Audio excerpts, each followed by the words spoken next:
is going on, guys? I hope you are having a fantastic afternoon. If you're new to the channel, my name is Parker Nierenstein, and this is Vehicle Virgins. If you're not part of the family, smash that subscribe button, turn that notification bell on, because today is about to be ridiculous. Now, a couple of videos ago, I took this E63 to the track, put it in drift mode, and hooned some drifts. But let's be honest, I could use a little more practice drifting. So today, I am going to a Learn to Drift event put on by Formula Drift and Vegas Off-Roading Experience to both improve my drifting skills and teach you guys how to drift as well. I am super stoked to share this with you guys. If you missed yesterday's video, this is one of the craziest things I've ever done on Vehicle Virgins. I actually cooked a steak, and it worked. I cooked a steak using nothing but my Lamborghini. That's right, you gotta watch the video. Here's a little preview.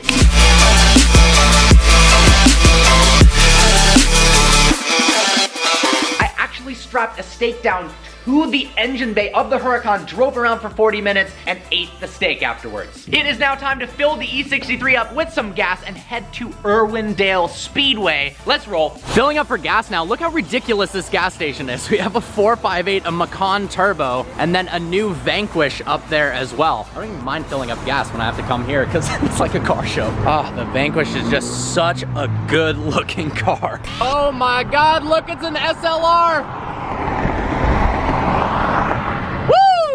All right, back to the drifting. I think one of the most difficult parts about drifting is that it requires a lot of practice, but there's no real place to practice. One, it's super expensive going through tires, and two, it's illegal to do it on the road. It's dangerous, and it's really easy to get caught by the police. Obviously, people speed or accelerate, but if you're hooning sideways around a roundabout and there's a cop within a mile radius, I mean, he's probably gonna figure it out. That's what's so exciting about the event today, is that we're doing it in actual cars that are meant to be drifted in a legal, safe environment and are getting instruction at the same time. And why I wanted to bring you guys along with me on this journey, so hopefully you can learn to drift as well. Ah, the SLR is so freaking cool. This guy in this Prius is using a fidget spinner while driving. Prius owners, oh my God, that 335 has an M3 badge on the back. I did not get a good video clip of that, but that 335i had an M3 badge and it was right next to that actual M3. Here we go at Irwindale Speedway. Let's check out what kind of cars we're gonna be drifting today. We've got these Roush Mustangs. We're gonna get 3 20-minute sessions. First 5 minutes is gonna be instruction by a professional Formula D drifter. Obviously knows what he's doing. And then the remaining 15 minutes, I'm gonna get behind the wheel. Let's do it. So if you were teaching somebody how to drift for the first time, what's like the first step that you would tell them? Honestly, don't overthink it.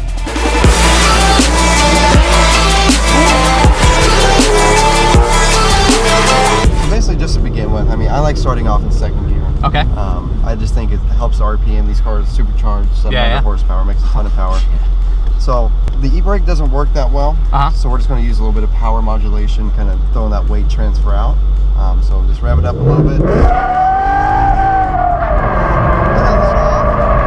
sure to get some brake with the tires. If you notice, it's at like 3200 RPM. Yep. Sweet. Cool. So we are here with Alec, who competes in Formula Drift. Thanks for teaching me today, man. Ready to have some fun? I guess it's my turn to drive. Let's do it. Let's roast some tires. Try not to use too much power because you don't want to have too much wheel speed. That's whenever it feels like you're on ice. You're about to spin out. So like I said, do about 25 to 3,500 RPM. Just try to keep it steady. It's all about being smooth. You know, you don't want to be jerky on the wheel. I like to do a thing called catch and release. Kind of let the wheel flow through your hands. Catch it whenever you need it. Some people do the hand over hand. It just depends on your driving style. Gotcha. 700 horsepower supercharged V8. That's pretty legit.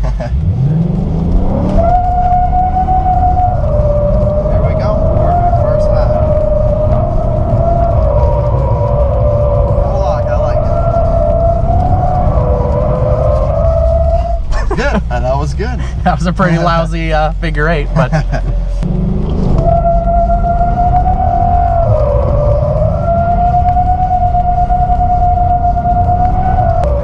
Perfect.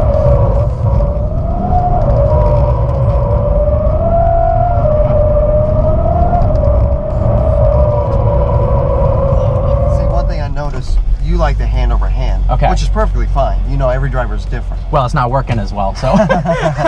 Just try to keep it the small inputs in the steering wheel. Okay. Once you kind of get the wheels set, just keep it within that 20 to 30 degrees. Gotcha. And it'll just help it be more consistent, because you won't hit full lock and you still have a little bit more angle to go to save yourself. Yeah, because it seems like my problem is I can get it started, it's good for a while, and then I don't know if I'm giving it too much gas or too much steering, but then it snaps that embarrassing 180 looking thing. Hey, there's nothing embarrassing. You just did pretty damn good on your first try, so.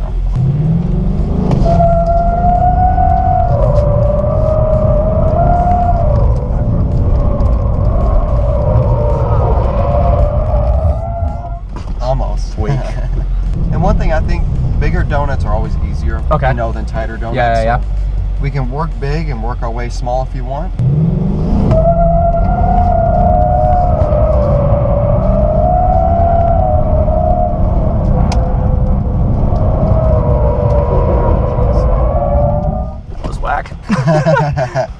And don't be afraid to bring it up in the RPMs if it needs it. Gotcha. You know, it's just trying to be consistent with one steady RPM.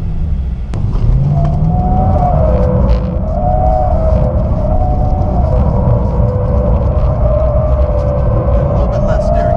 Okay. So I feel like the wheel's going to go straight, then back in. Yeah. In.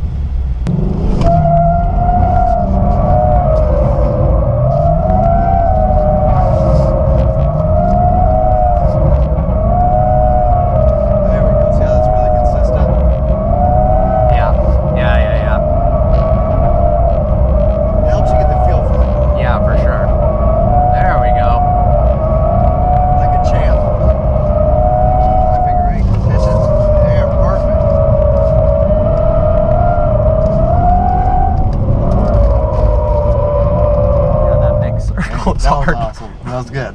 Thank you.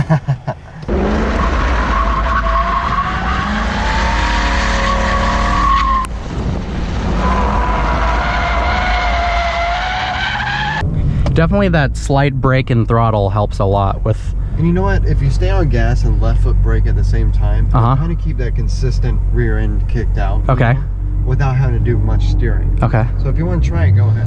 Tires get super hot.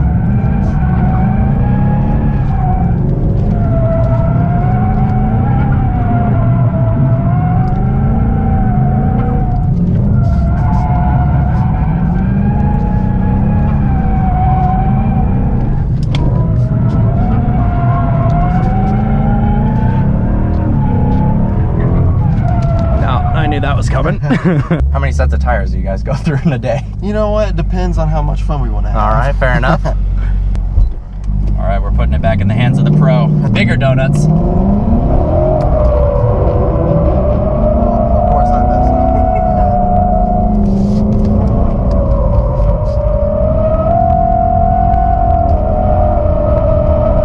Look at the steering. It's just a little bit of inputs, you know, and it's not fast inputs either.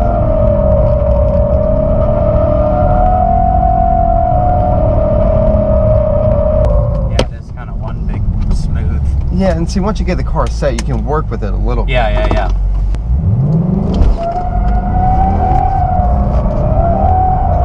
Perfect steering a little bit.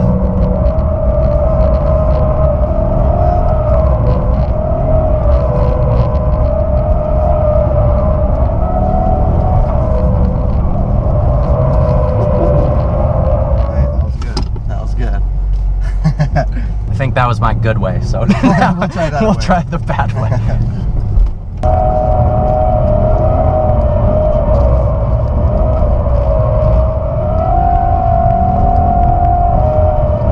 we go. Very consistent. Alright. How'd you like it? That was awesome. That was good. That was I feel good. accomplished because you definitely, Yeah, I definitely just got that. you definitely learning. That was awesome. Yeah. No, it seemed like if I got the radius down from the get-go, it was pretty easy for me to maintain it. The difficult part was when I started too tight of a circle, then getting it back. Obviously, you could fix it, but I was struggling. Once you find that sweet spot and you're kind of consistent on getting that initial drift into the sweet spot, you're pretty much golden from there. Yeah. You can kind of work with, if I want to add more, I can. If I want to add less, I can. Cool. Well, thank you very much, man. Success. We're here with Justin. Thanks for instructing me on how to do some freaking figure eights. So what we'll do is we'll start off again with a donut, and then I'm going to bring it into a figure eight. In between transitions, we basically want to give throttle to get the car at angle, and then we're going to throw the car the opposite direction, and then catch the steering wheel, go on, like basically rotate the other way, back and forth, back and forth. Sure. So, here we go. Easier said than done. That's right. Another day in the office.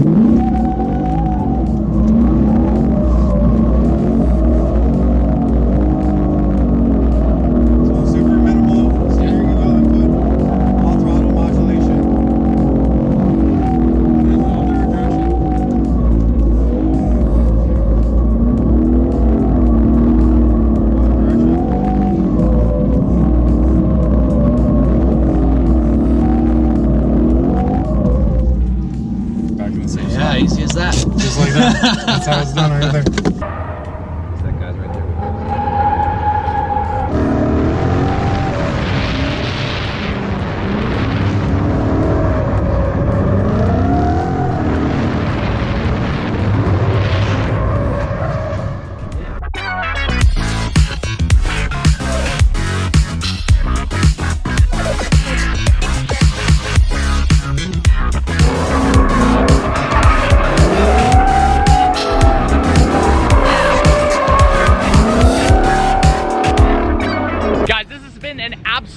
Blast so far. It's definitely a lot more difficult than it looks, but seriously, look at Vegas off-road experience. They've teamed up with Formula Drift for this event, and they're going to be doing a lot more drifting. Like I said, you can't really just find a bunch of parking lots and really perfect your drifting skills, and if you want a good teacher and a fun day, Vegas off-road experience has your back.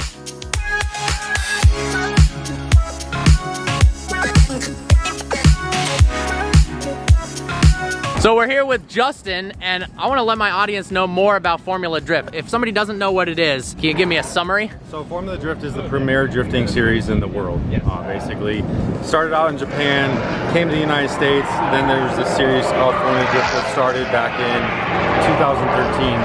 It's been going on for 15 years now. I compete in it all over the United States.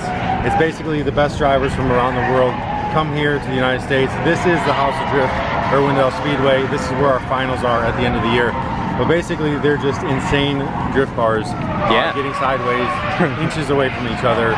If you haven't checked it out, check out formuladrift.com. We have our event this weekend. It starts off the 2018 season at round 1 in Long Beach, and then we have an exhibition the following weekend during the Grand Prix. But we hit 8 spots through the United States. So basically, we start out with a qualifying, which is single runs based on a line, angle, and style that the judges tell us in a driver's meeting. And then based on qualifying, we go into tandem runs, 1 versus 32, 2 versus 31, so on.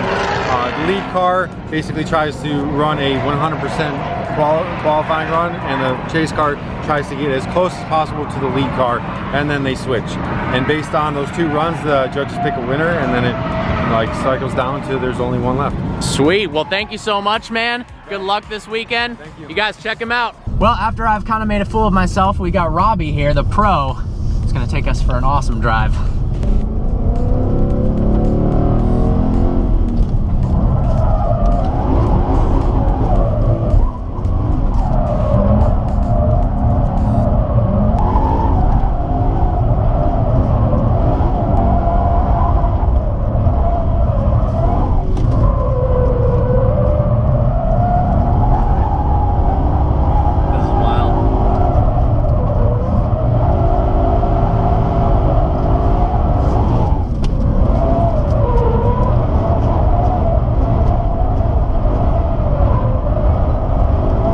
About to do some tandem drifts. This is ridiculous.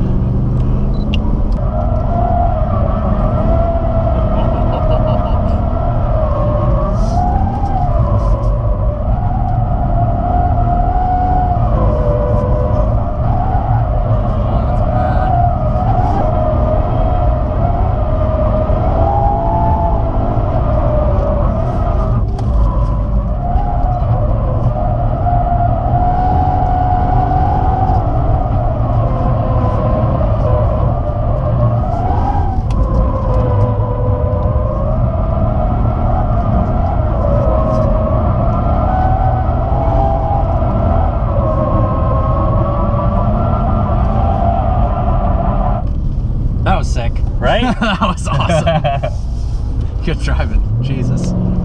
Here we go, the big boys are going out now. Listen to that thing.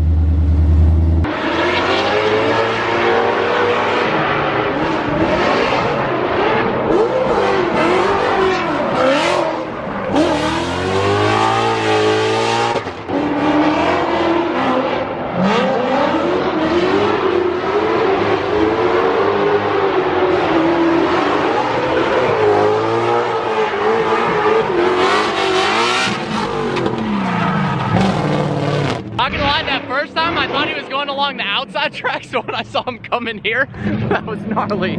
We just drove basically stock Roush Mustangs with a supercharger, 700 horsepower. This has a crate motor, the same blower as those Roushes, obviously turned up a notch. 1,000 horsepower at the crank. One thing that they told me today that I didn't know is that these cars actually have a ton of grip. They lower the PSI of the rear tires down to 10 to 15 PSI, but with that much power and some weight reduction, obviously it's still able to drift extremely well. Look at the exhaust down there, that's pretty dope. Inspired? So. Cool to see some of the interior parts remain stock and then the rest radically different. Look at that hydro brake, that's sick. I'm not gonna lie, this is making me wanna go out there in the E63 more and more. It's staggering though, how much tires you can burn through in such a quick session. I mean, they're changing the tires on every single one of the vehicles. On a car like the E63, I mean, a set of tires is $1,600, so do I really wanna be dropping 1,600 bucks every 30 minutes? Absolutely not. What an incredible day getting to hone in my drifting skills, and I hope you guys learned some stuff too on how to drift, all about smooth inputs and looking where you want to go. But being able to be taught by pros and then have a little interview with Justin Pollock, who is a Formula Drift king, was an awesome day. Special thanks to VORE for making this possible and Formula Drift. I hope you guys enjoyed this video. Like always, please browse the channel and subscribe. I look forward to seeing you next video.